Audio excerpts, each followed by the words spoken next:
আর 3 3 9। তার মানে বুঝতেই পারছো 27-এর পরিবর্তে আমি কিন্তু লিখতে পারি 3 কিউব।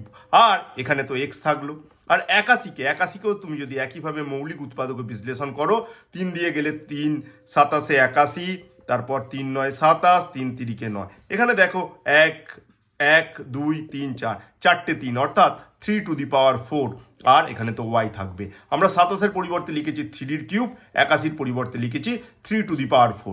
এবার এখন আমরা দেখো ফর্মুলা জানি a⁴m, আর যদি n হয় এই দুটো সূচক গুণ হয়ে যায়, অর্থাৎ হয় a⁴m ইন্টু n। তার মানে আমরা যদি এখন এখানে গুণ করি আমরা কি পাবো, 3 এই সূচক গুণ হলে হবে 3x। আর এখানে যদি আমরা গুণ করি হয়ে যাবে 3, আর 4 আর y গুণ করলে 4y। তো দেখো এখানে 3-এর সূচক 3x, এখানে 3-এর সূচক 4y, দুজনে ইকুয়াল। তার মানে আমরা বলতে পারি অবশ্যই সূচকগুলো কিন্তু সমান।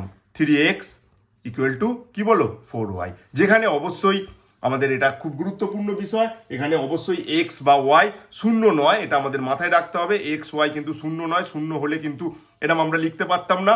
তো এখানে আমরা ধরে নিয়েছি কি, এখানে আমরা ধরে নিয়েছি এক্স নট ইকুয়াল টু 0 আর ওয়াই নট ইকুয়াল টু 0। এটা কিন্তু আমি তোমাদের মেনশন করে দেবার কথা বলবো।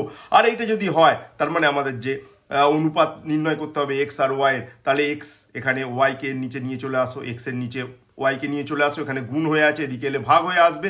আর এখানে তো 4 থাকলো, আর 3টা এখানে গুণ হয়ে আছে, এদিকে এলে 3 হয়ে আসবে, এখানে ভাগ হয়ে আসবে।